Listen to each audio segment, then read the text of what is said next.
Assalamualaikum warahmatullahi wabarakatuh. Saya Mukarramatul Kiftiyah. Di sini saya akan menceritakan sebuah kisah, yaitu kisah tentang lubang kecil pada kepompong kupu-kupu. Suatu hari ada seorang pria yang menemukan kepompong kupu-kupu. Pria itu membawa kepompong tersebut ke rumahnya. Kemudian pria itu meletakkan kepompong tersebut di sebuah wadah, yang mana pria itu bertujuan untuk menunggu kepompong itu menjadi kupu-kupu. Nah, kemudian datanglah suatu ketika kupu-kupu itu mulai mengeluarkan sayapnya. Demi sedikit terdapat celah kecil yang ada di kepompong tersebut. Kupu-kupu itu kesulitan dalam mengeluarkan sayapnya karena lubang yang ada di kepompongnya itu terlalu kecil. Saat itu pria itu ingin membantu kupu-kupu itu mengeluarkan sayapnya.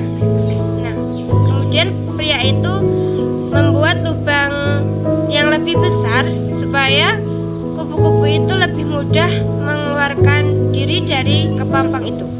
Kemudian suatu ketika datang suatu masalah, kupu-kupu itu kesulitan mengepakkan sayapnya.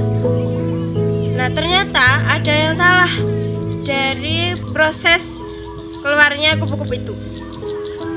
Kesalahan pria itu membantu kupu-kupu tersebut mengeluarkan sayapnya. Nah, yang seharusnya kupu-kupu itu mengeluarkan sendiri sayapnya. Nah, dari sini kita dapat mengambil pelajaran bahwa setiap tantangan atau kesulitan seharusnya diselesaikan dengan tenaga sendiri terlebih dahulu. Boleh orang lain menawarkan diri untuk membantu, oke, boleh kita terima agar tidak mengecewakan mereka. Nah, dari situ kita tahu bahwa bantuan orang lain itu hanyalah dorongan kecil yang dapat menyelesaikan masalah kita. Hanya kecil, namun tidak bisa jadi tidak akan selesai. Nah, kembali lagi kepada masalah kita. Masalah kita sendiri itu hanya dapat kita selesaikan sendiri. Orang lain hanya bisa membantu sedikit. Namun tetap saja semua kembali pada diri sendiri. Di balik setiap rintangan pasti ada jalan keluar. Tentunya setiap rintangan maupun masalah juga bisa memberikan pelajaran, pengalaman, dan juga keberanian. Apapun masalah kita yang kita hadapi, hadapilah dengan kebahagiaan, dengan pikiran positif agar masalah itu tidak membebani diri kita. Oke, lanjut. Cerita yang kedua tentang belajar dari lubang paku. Nah, di sini terdapat seorang anak laki-laki yang memiliki temperamen atau emosi yang tidak terkontrol. Nah, suatu hari anak itu merasa sangat marah. Kemudian ayahnya memberikan sekantong kresek paku. Sekantong paku kemudian diberikan pada anaknya itu. Anak tersebut memukul-mukulkan paku itu ke dinding.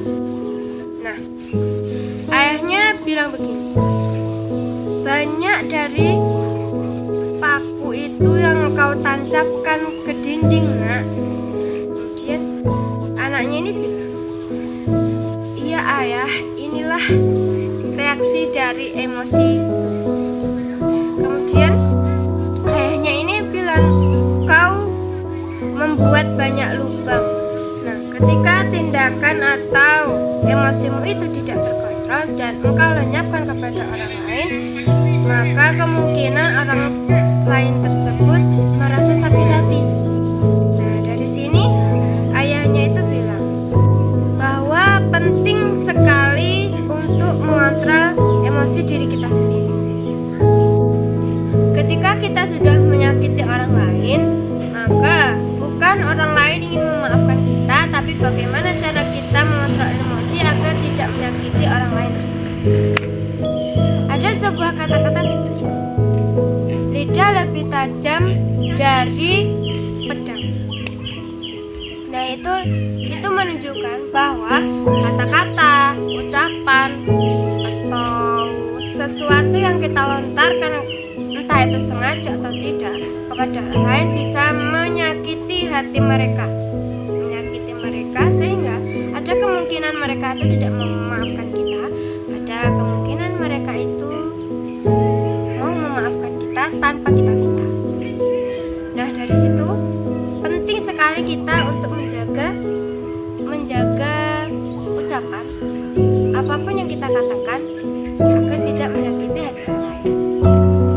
Nah, namun ketika kita menghadapi seorang yang ada bentuk seimbang lah, nggak balas dendam, cuma kita bisa membalasnya dengan hal yang sama kepada mereka, agar mereka mengerti bahwa apa yang kita keluarkan atau apa yang kita ucapkan itu bisa menyakiti orang dan mungkin lama sembuh. Seperti itu.